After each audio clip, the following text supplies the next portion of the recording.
Rollups are tight, Meritocracy is tight, and I'm thankful for VCs. All this and more on. I'm Luke, and this is TLDR, where we catch you up on everything that happened last week in the Bankless world. As always, there are going to be links down in the show notes so you can do a deeper dive into any of these topics. So before we start, I want to shout out our sponsor, Opolis. Opolis is a DAO-type co-op employment thing that offers payroll, health insurance, and membership perks. It really plays into the Web3 future of work that we always talk about, and also there's a bonus 1,000 work tokens and 1,000 bank tokens when you enroll by the end of the year, so that's cool. Check it out at bankless.cc/Opolis. Okay, so I have some catching up to do, so we're gonna try to breeze through some of these things. But first, Chris Giancarlo, aka CryptoDad, came on the podcast. He's the former CFTC chair, and I think I love the CFTC. We had another former chair on a couple weeks ago, Brian Quintens, if you remember, and that was an awesome episode too. These guys get some really important things right. They have a big picture view of our institutions, what works about them, what doesn't work, and what we can do to improve them. We have a massive financial market infrastructure, a massive financial industry infrastructure that is very close with its regulators as well. It's a legacy system that was born in the 20th century. You know, it touches our lives in so many ways. It's fundamental to the economy. And it was once state of the art in the last century. It's showing its age now. You know, I actually liken our financial system to a lot of our physical infrastructure, our bridges and our tunnels and our airports and our railroads that were once state of the art, you know, are no longer so, and they're decaying in front of our eyes, and we need to upgrade them. A lot of that is similarly true about our financial system. And I really believe digital token technology and digital asset technology has the promise to actually help us modernize the system and upgrade it for generations to come if we let it. Our regulatory regimes worked pretty well in the 20th century, credit where credit's due, and we saw an unprecedented level of innovation and growth for what I'd describe to be the climax of the analog world. But now we live in a digital world. It's time to update how we organize and optimize for that, because there are fundamental differences between an analog and a digital world. We need to foster growth and development for innovation in this space and lean into what the free world has gotten right all along, and that's being free. I love Chris's quote where he discusses America's remarkable history of saying yes. We need to say yes to digitally native, open economies. And I think this growth is happening as we speak. The analog and digital, the metaversal and universal, they're mixing, and that's where the DeFi Mullet comes from.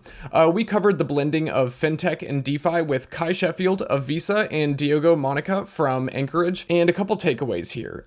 Big infrastructure type institutions are becoming more and more crypto friendly. Visa is playing this liquidity settlement layer role where it allows for banks to talk to each other and stuff for seamless payments. And people always talk about, oh, can I pay for my coffee with Bitcoin or whatever? And I think that based on this episode, like, that just becomes unnecessary. Like, the idea here is that at the point of sale between the retailer and the consumer, like, you should be able to pay with whatever asset you want to, and the retailer can receive payment in whatever asset they want. Like, this means infinite liquidity, infinite parity, any-to-any transactions. Like, this just seems like the future of the DeFi Mullet. So that's an update on, I guess I would say, the crypto foreign policy, if you'll allow me to make that like crypto nation state analogy. But for the crypto domestic policy, I think the world of rollups is just endlessly fascinating. And I think that well, at least I am, or I have been, like collectively sleeping on the giant that is StarkWare. So zero knowledge cryptography, the mathematical magic stuff behind zkRollups, makes for an incredible amount of capital efficiency and increases the power of Ethereum block space, which is becoming increasingly scarce. And the thing is, it's already here. DYDX is an application built on StarkX zkRollups, and it's a pretty absurd demonstration of the technology. This isn't a demo, and this isn't like a nice sort of case study that we ran for an hour and then brought down. This is day in, day out.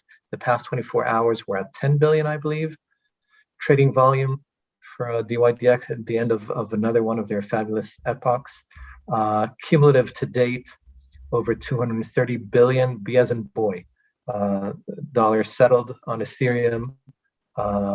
StarkX in total, over 55 million transactions. DYDX is probably around half that in total.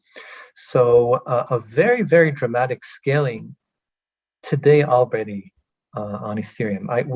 Our estimate at 600,000 gas, that's about 300,000 gas per trade. That's roughly 3 TPS would have consumed all of Ethereum's layer 1 capacity. Okay, we're doing on a very regular basis 15 times that on StarkX. StarkWare is opening up its technology to more permissionless development with StarkNet, which is launching imminently. And these rollups are where you will likely be living in the crypto world soon enough, and you maybe already are to a degree.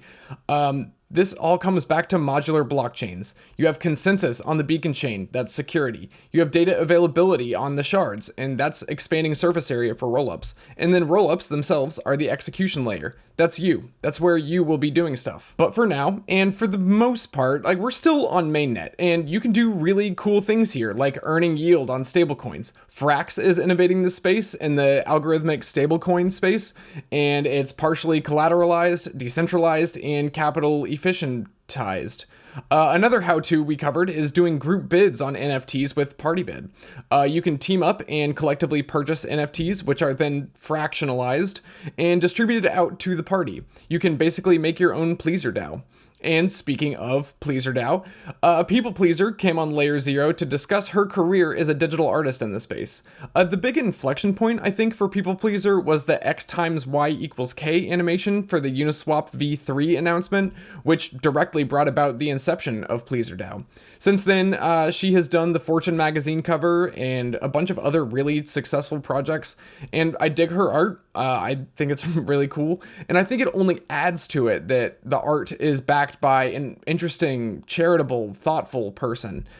Crypto can reward good things. It can reward cultural significance and contributing to the net good, whatever that is. Not all of crypto does this, but I would say that I'm exclusively interested in the parts of crypto that do. I thought that the Layer 0 with gmoney was an awesome example of how crypto can do that. Gmoney is kind of a legendary trader in my mind after watching the episode, and now he's a person of note, an influencer, a thought leader, whatever you want to call it, like in the NFT community. And when he moves from talking about trading to talking about, the crypto space, I think you see a real change of character, like an evolution to caring about profit, to caring about community, caring about culture. And I think that in the end, what we are looking to achieve is a better society. And the means to achieve that is coordination. Like, the humanity machine has an input of humans, a coordinating function or engine, and then the output, the product, is society. And it's hard to change that input, right? Like, humans are humans, but I think we can definitely influence that coordination function, the engine, and ultimately the society that comes out of it. And I think DAOs make a pretty strong case to be a massive upgrade to that coordination function. And as Samantha says in this article, bear with me because it's kind of a mouthful, DAOs are the most equitable organizational primitive of all time because they exist purely in the digital realm. The potential of the digital space changes everything. In the history of the analog world, you've always had to make a choice between centralization and efficiency. A king can get things done more effectively than a senate in both, complexity and execution, and definitely way more than a mob, but it's easier for a king to be evil than a senate. Like, a council has more points of failure, more inherent checks and balances. But when you have an order of magnitude upgrade in your ability to coordinate, that's this whole digital internet thing, DAOs can achieve the productivity of a dictator while maintaining the fairness and inclusiveness, the equity of a democracy.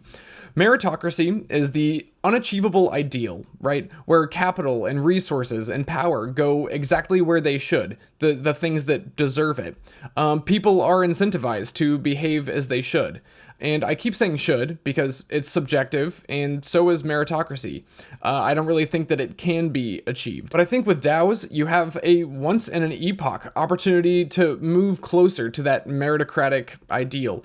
DAOs are an engine for justice, but we obviously aren't there yet. If you want proof, just go look at crypto Twitter. I mean, it's chaos, and it's only getting more chaotic as energy just continues to flood in the space.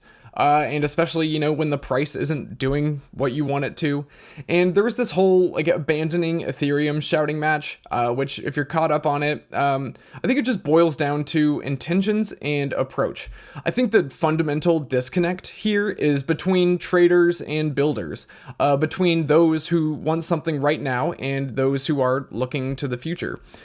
I'm not really a TA guy, so I have no idea what this chart actually means, but I like to visualize this cloud as, you know, the range of reasonable prices. Builders are fundamentally minded, implementing technology like EIP 1559, proof of stake, and rollups that, you know, raise the bottom end of the cloud. This is the floor. And I think, on the other hand, traders and speculators seek to push the limits of the top end, you know, the ceiling. And whether we like it or not, I think it's ceiling season, like where things are driven by memes, you know, more than capital efficiency, narrative driven, not fundamentals driven. And I don't know if I have a conclusion here really, but seeing things from this perspective have definitely helped me understand, like get a sense of what's going on here and get more insight from my feed, you know, see what's actually happening. But yes, the price isn't doing what we want it to. At least right now, I don't know, people seem upset about it. My feed is oversaturated with bearish sentiment, and the markets have been looking very I think. I don't know. I'm, once again, not really a trader, but that's okay because it just means that crypto is on sale. We had Ben Cowen on the show to give us his perspective on the markets, and I really like his takes on corrections and drawbacks. They help to extend out bull markets and allow for a more sustainable rise over the long run. I think that whenever people get reminded of the floor, then that can help buffer up the ceiling. And if you're worried about the old portfolio, well, check out the best barbell strategy for crypto. Finding balance on the risk reward curve is challenging, so the barbell strategy is basically going with heavy contrast, one really risky, one really not risky side, to help you sleep at night from a safety, security standpoint, and also from an avoiding FOMO standpoint. So when in doubt, zoom out and also be thankful. Thanksgiving is kind of a funny holiday, you know, but I think it's also a nice, cozy time to sit back and be grateful for things. I'm grateful to be in this space. It's a really challenging and important time in the world, and it feels like crypto is kind of where the make it or break it is happening. I'm grateful simply to be a part of it as a spectator and also helping move the space forward in any way that I can. I'm grateful for the people around me, both in and outside of crypto. Finding community and fellowship is crucial to, achieving satisfaction, and I think that's what we're all going for here. I'm thankful for the VCs and for selfish capital and for soulless, heartless traders or whatever, who give me an enemy to fight against and also to complain about. I'm thankful for you guys, you know, the people out there who are giving me the time of day and trying to figure out what's going on in this crazy, wild, complicated, exciting space. Also, I'm thankful for our sponsors, ARBITRUM, Ledger, MATCHA, and ALCHEMIX. They are making crypto better, and this video wouldn't be possible without them, so thanks a lot. And finally, none of this is financial advice. ETH is risky, DeFi is risky, but we're headed west. It's the frontier. It's not for everyone. But we're glad you're with us on the Bankless journey. See you next time. Hey, we hope you enjoyed the video. If you did, head over to Bankless HQ right now to develop your crypto investing skills and learn how to free yourself from banks and gain your financial independence. We recommend joining our daily newsletter, podcast, and community as a Bankless Premium subscriber to get the most out of your Bankless experience. You'll get access to our market analysis, our alpha leaks, and exclusive content, and even the Bankless token for airdrops, raffles, and unlocks. If you're interested in crypto, the Bankless community is where you want to be. Click the link in the description to become a Bankless Premium subscriber today. Also, don't forget to subscribe to the channel for in-depth interviews with industry leaders, Ask Me Anythings, and weekly rollups where we summarize the week in crypto and other fantastic content. Thanks everyone for watching and being on the journey as we build out the Bankless Nation.